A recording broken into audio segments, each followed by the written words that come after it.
Well, we're back at, you'll be happy, we're back at this laser blast. And you notice it's all nice and smooth. Because I've been sanding and sanding and sanding and sanding and sanding and sanding all this stuff down and recarding it and stuff. So it's kind of where I want it, except now we're going to go to the next level, and that is using the Air Cure Bondo glazing and spot putty. There's no second part for this. It just comes right out of the tube, like toothpaste, except do not brush your teeth with this. And we're going to kind of, I'll show you. We'll put some on there. It takes a long time for it to dry. A few hours. But what I do is I use it like primer. Very thick primer. And it's going to get all those bad spots. And when we come back tomorrow and I sand this down, then I'll be able to primer it and see where the bad stuff is. Now, I really don't need this to be perfect. This is not going to be a glossy car body or spaceship model. So it just has to have a form. But I want it to still be pretty nice and smooth, so you'll all be impressed. Just kidding. So we want to get all those little holes and stuff and fill all those in. And we're going to do this all the way around. And a little bit goes a long way, but you can see there's all these little scratches and holes and stuff. And nice thing about this leftover styrene that Elliot gave me is that it conforms well to the contours. It's a little thin. I probably should have used something a little bit more substantial, but it's working. So like that area right there, you can see how it just gets it all nice and blended. So we're going to do this all the way around, and then we're going to start, while this dries, we're going to start doing some styrene heat sinks that I will later make molds on and make look like they're made out of metal. See all this area right here? It's still a little bit more sanding on it. Like that, and then it's like magic. It's all smooth and nice. And this stuff sands really easy when it's dry, and it'll leave a nice smooth finish, which is what we want. My nose. Okay. It's no wonder I have allergies with all this dust. Even if I do wear a dust mask, I still get it. So we will come back later when I get there to get this done, and we'll start putting together a heat sink that eventually I will make a mold off of and make mini heat sinks that are the right configuration. I really appreciate everyone who's been finding heat sinks and sending me pictures and telling me, people are selling them and stuff, but none of them have been correct. So the only way to really get them right is to make them from scratch. Okay, we're making heat sinks, and the pictures we have really don't show everything I need to see. And I can see here that on this heat sink, there's like 4 fins on this side and 5 on this side, and they're kind of thick too, and I'm surprised. And there's this piece that goes in between. So here's the piece that goes in between. And that piece rides about here, and there's 4 of them. 1, 2, 3, 4. This is about the right length, and I think they're a little bit, it's really hard to tell. Who is that guy? Come on. I think there's a shot looking down at it, and maybe I'm too, they are kind of elongated. Why did it do that? Hey, computers. Anyway, let's go back here.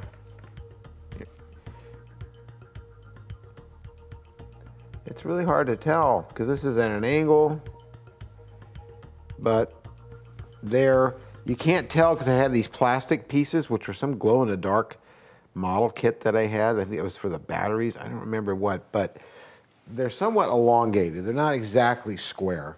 So what I'm doing is guesstimating on everything because that's all I can do. And let's look about that height, okay? So, so I need to find out what that is in terms of inches,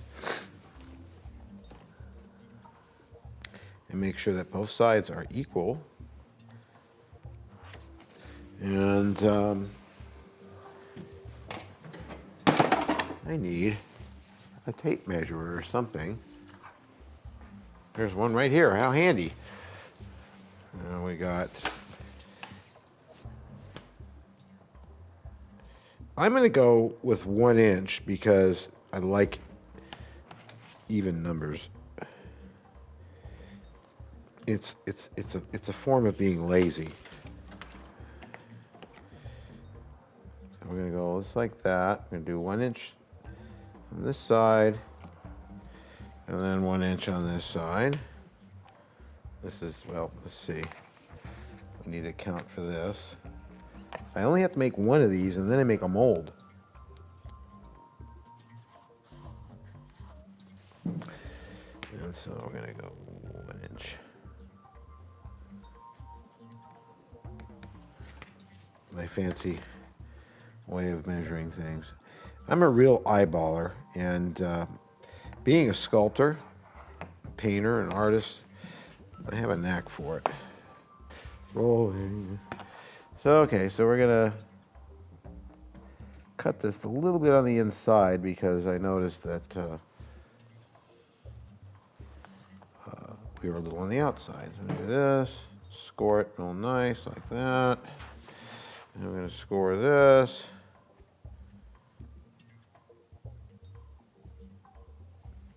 You're watching, right?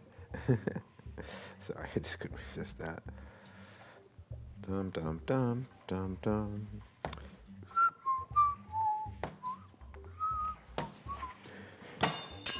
I love the sound of that. What it is, but I don't know. This looks a little. Oh, the width is just right. It looks. Yeah. Yes, yes, yes. I don't know. I mean, I could probably get away with them at this thickness, but and we'll see what happens because we're going to have 1, 2, 3, 4, 5 on this side. So like 1, 2, 3, 4, 5. I don't know. All right, so there's that one for the in. Ha! Both the same size, so these both do. Okay, so now what I want is a bunch of these. So and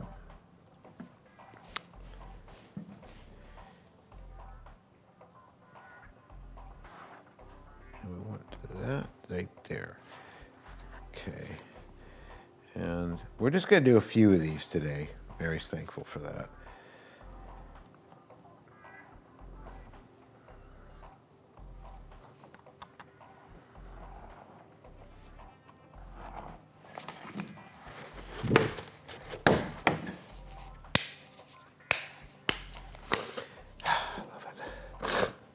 Okay, so I want to go there.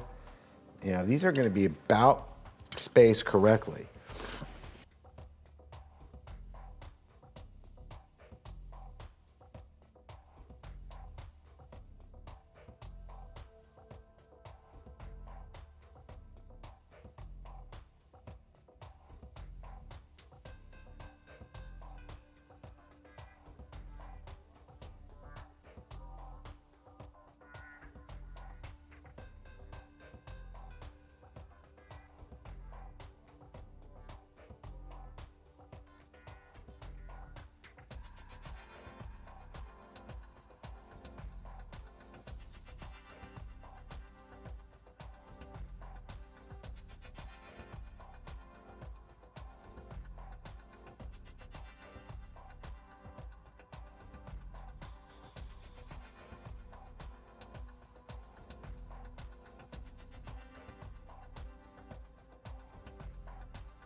Okay. Good, good, good.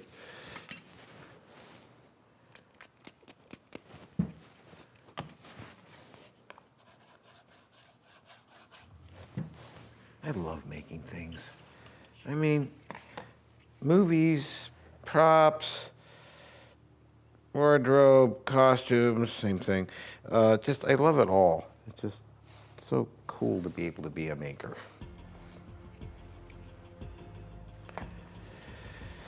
So,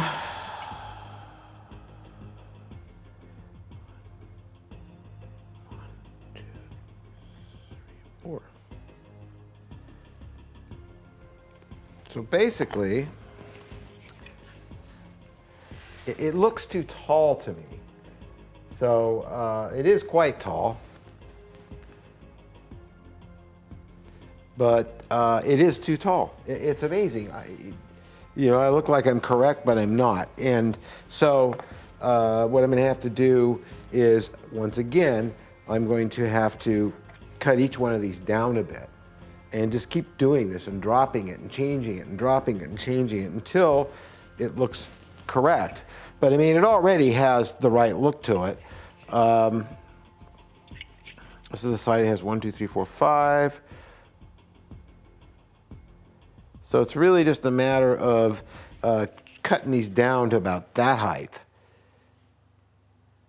So it's going to take a little doing, but once we get this all made and all sanded just right, and everything flat and everything even and nice, then we'll make a mold on it. So we'll come back tomorrow and we'll continue on with this and putting in the fins and stuff and finishing off one of these so we can mold it, because it'll be an RTV mold and out of silicone, and it ought to work pretty good. So it's a really good first test to see how that would work. So we'll see you tomorrow. Hi, I'm building a laser blast gun. I'm just having a really good time because, it's amazing what you can do with the stuff around the studio. And it's like this piece of tubing, we've been using it for all kinds of stuff here and there, Iron Giant, all kinds of stuff. And I was looking at it and I was saying to myself, before I built something in styrene, will this the right size to fit in the, oh. It was one of those magic moments, so I got all inspired, and yes, I know. This has been, it's been smoothed out and primered and stuff, so it's pretty good. A little bit more touch-up, but keep in mind, it's all going to be under all these parts. So I made this up, and this is based on the original handle, the way I remember it, and it does fit in there rather well. And then this, of course, will be the acrylic tube that I still have not got, and that goes to right there. So I don't have it straight, but you get the idea. And so when my hand's in there, everything's just at the right length. And it's great. I'm so pleased how that turned out. So the barrel might be a little long. I found another picture of the gun, and if it is a little long, it's no problem. When I cast them up out of the mold, all I have to do is cut them to there, cut this a little shorter, and slide it down. And so, because we're going to have the parts fitting over it, so I've got that going. I'm so happy about that handle, because I was making this one out of styrene, and it was like, that's like perfect. Now all I have to do is face the inside of this with some styrene up to about here, and bring it up sort of like this, and then I'll be able to mold this too and make this a molded part. But it's really, really nice. Of course, I have to grind it and smooth all this off and sand it, but I should be able to make a separate mold on that, and then this will be molded separately, or I'll just be using a piece of PVC and bolting it in there. So we got that, and yep, these are a little thicker. The size is right, and the spacing is a little, random, but it's not too bad. But the size is right. Now, the thickness of these is much thicker than the original. You can see that if you compare it to my hand. There's that original finger right there. So you can see that they're a lot thicker. But there's a reason for that. I'm going to be making a mold on this like this. It's going to be tacked down to a piece of glass like this and a box built around silicone. When I break it off on this end, this side will be exposed. I'll be able to flex it and pull it straight out. There's nothing keeping it in. It'll just slide right out. When I pour resin in here into the silicone mold, the fact that these are thicker is going to give us a much better chance of two things: not capturing so much air bubbles in there, probably none at this thickness, and also when I pull them out of the mold, I won't have to wait hours and hours and hours, because if it was just this thickness, they're going to be really kind of rubbery and stuff. And so this is really being done to make it practical. Now what I want to do is finish off this part so you can see how I did it. Remember what I experimented with. Once I had that figured out, I made something that's fairly precise second time around. We only have a single thickness of this material here, which pretty much matches this here. And we've got the top and the bottom now. So this comes out about the right height. So, and I'm going to do something I didn't do and couldn't do back then. I'm going to round these out by placing them on the barrel with some sandpaper and going like this, so they actually conform to the barrel, which would be really cool. I had all this piping in there to hide that they weren't. Now we can actually have it do that. So what I did was pretty simple. I cut a lot of parts like this. I put a little CA on them like that. I put a little kicker on them like that. And then I just do this. And it takes 14 parts just to do a top section, like so. And then I do another one. So I'm going to do all of these. And then I do a little flat sanding on them as well, just to make sure that they're all squared up, nice as can be. This goes pretty quick.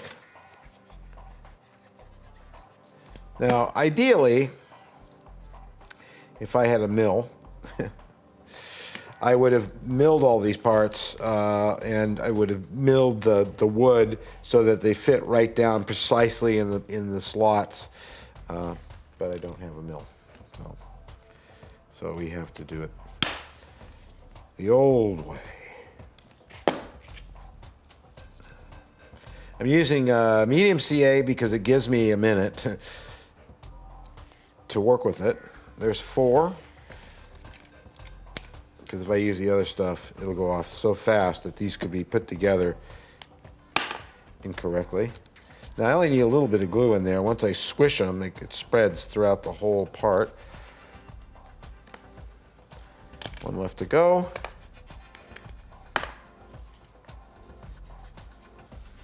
You gotta love styrene.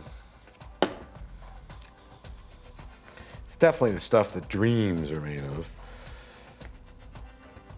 And yes, as it turns out, these parts right here are from a 1970s Eagle model, which is the same one I have that I built with a diorama behind it, with the moon and the stars and the moon down below it. I mean, the Earth in the background, the moon, stars.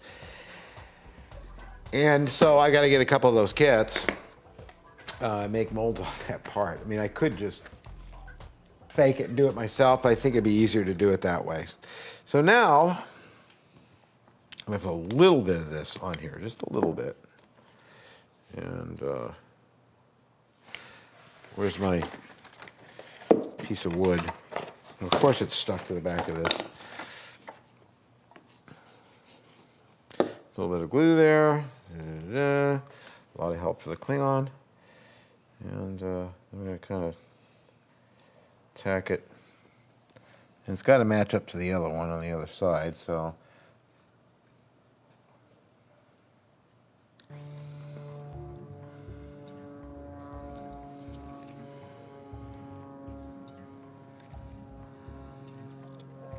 Rosie's growling at something. What's she growling at? There we go, last one. Now once these are all painted silver and everything, when they come out of the mold, we're going to be in business.